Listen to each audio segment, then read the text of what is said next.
TCC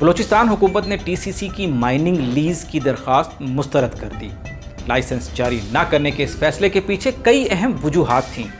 media reports کے مطابق company کے ساتھ ہونے والا معاہدہ 56 سال تک جاری رہتا، جس کے دوران تقریباً 60 ارب ڈالر مالیت کے سونے اور تانبے کے ذخائر کا 75% ٹی سی سی کو دیا جاتا، جبکہ 25% بلوچستان کو۔ اس پر الزام بھی لگایا گیا کہ کمپنی نے ان معدنی ذخائر کی اصل مالیت کو جان بوجھ کر کم ظاہر کیا۔ مزید یہ کہ ٹی سی سی نے منصوبے کی مکمل فیزیبلٹی رپورٹ بھی بروقت مکمل نہیں کی، جس سے حکومت کے خدشات مزید بڑھ گئے۔ ٹی سی سی نے اس فیصلے کو غیر منصفانہ قرار دیتے ہوئے یہ معاملہ 2012 میں ورلڈ بینک کے تحت چلنے والے ادارے ICSID یعنی international centre for settlement of investment disputes میں لے گیا۔ ورلڈ بینک کے تحت چلنے والا یہ ادارہ ICSID سرمایہ کاروں اور ریاستوں کے مابین تنازعات کے درمیان ثالثی یا فیصلہ کرنے والا عالمی ادارہ ہے۔ ناظرین، یہ معاملہ صرف بلوچستان حکومت اور ٹیتھیان کے درمیان نہ تھا، بلکہ یہ معاملہ سپریم کورٹ میں بھی پیش ہوا۔ سپریم کورٹ آف پاکستان نے جنوری 2013 میں BHP اور حکومت بلوچستان کے درمیان ہونے والے معاہدے کو ہی غیر قانونی اور کالعدم قرار دے دیا۔ سپریم کورٹ کے اس فیصلے کے پیچھے چند اہم اعتراضات اور قانونی بنیادیں تھیں، جن کا ذکر عدالتی فیصلے میں بھی موجود ہے۔ سپریم کورٹ کے فیصلے کے مطابق ٹی سی سی کو جو لائسنس دیا گیا، وہ licence Balochistan mining concession rules 1970 کی خلاف ورزی کرتا تھا۔ اس میں معدنیات کی تلاش اور مائننگ کے درمیان قانونی تقاضے پورے نہیں کیے گئے تھے۔ فیصلے کے مطابق حکومت بلوچستان اور BHP یعنی بروکن ہلز پروپرائٹری بعد ازاں ٹی سی سی کے درمیان ہونے والے ابتدائی معاہدے کو وفاقی حکومت کی منظوری حاصل ہی نہیں تھی، جو ایک لازمی شرط تھی، کیونکہ یہ معاہدہ ایک غیر ملکی کمپنی کے ساتھ تھا۔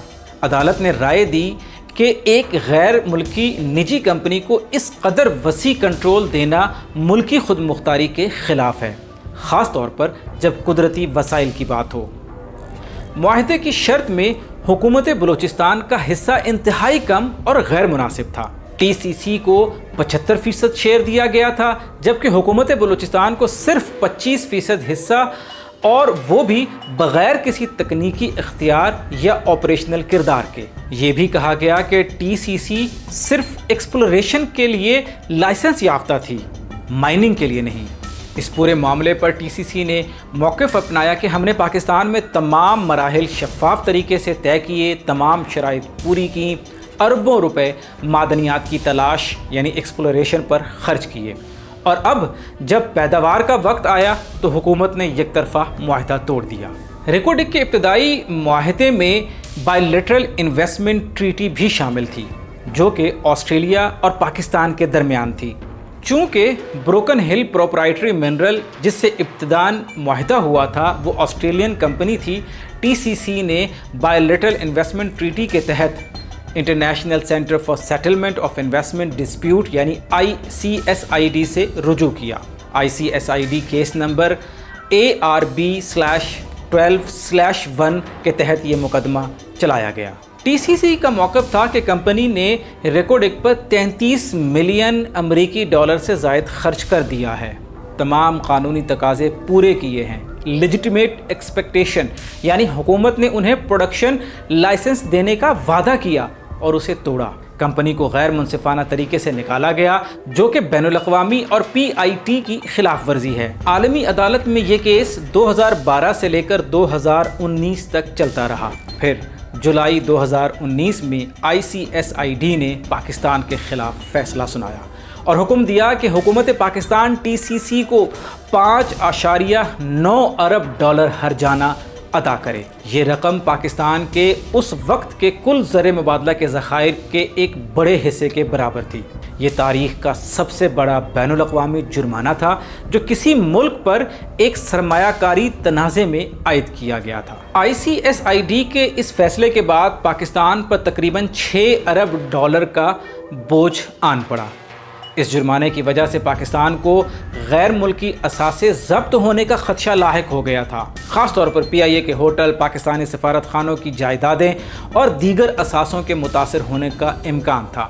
اسی دوران حکومت پاکستان خصوصاً اس وقت کے وزیر اعظم عمران خان کی قیادت نے TCC سے آؤٹ آف کورٹ سیٹلمنٹ کے لیے بات چیت کا آغاز کیا تاکہ ملک کو بھاری نقصان سے بچایا جا سکے۔ 2021 میں TCC کی 2 کمپنیوں میں سے ایک یعنی بیرک گولڈ کارپوریشن نے پاکستان کے ساتھ آؤٹ آف کورٹ سیٹلمنٹ کے لیے مذاکرات کی حامی بھر لی، جبکہ دوسری کمپنی آنٹوفگسٹا جس کا تعلق چلی سے تھا وہ معاہدے سے باہر ہو گئی۔ اب حکومت پاکستان اور بیرک گولڈ کے درمیان پرانا جرمانہ روکنے اور منصوبہ دوبارہ شروع کرنے کے لیے نیا فریم ورک کے لیے معاہدہ تجویز کیا گیا۔ 20 مارچ 2022 کو اس وقت کے وزیر اعظم عمران خان نے اعلان کیا کہ ریکوڈک منصوبے کی بحالی پر اتفاق ہو گیا ہے، پرانا جرمانہ معاف کر دیا گیا ہے اور پاکستان کو ایک نیا معاشی موقع مل گیا ہے۔ یہ معاہدہ اب بیرک گولڈ،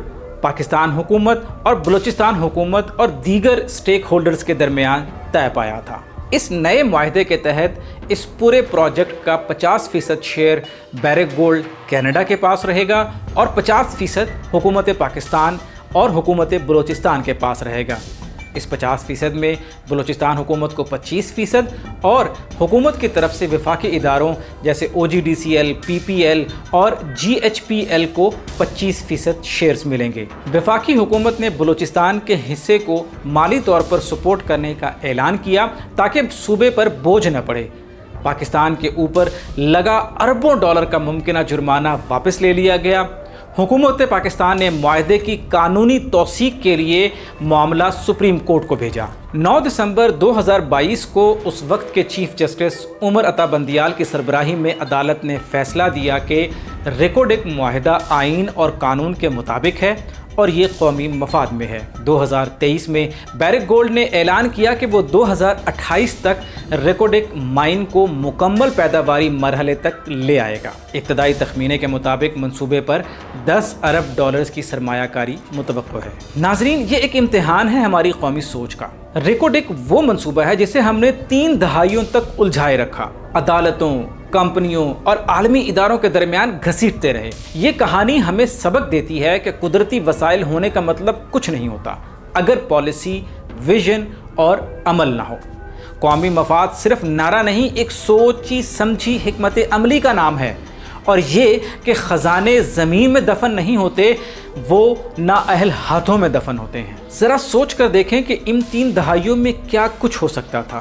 کیا پاکستان کا معاشی آؤٹ لک بہتر نہیں ہو جاتا؟ کیا بلوچستان کی بہت ساری محرومیاں اس سے دور نہ ہو جاتی؟ پاکستان میں زر مبادلہ کا ڈھیر لگ جاتا، لیکن ہم نے 3 دہائیاں ضائع کی۔ اگر یہ ویڈیو آپ کو سوچنے پر مجبور کرے تو اسے ضرور شیئر کریں تاکہ ہم صرف سونا اور تانبا ہی نہیں، اپنی سوچ اور فیصلوں کو بھی قیمتی بنا سکیں۔ ملیں گے دوسری ویڈیو میں، تب تک کے لیے اللہ حافظ۔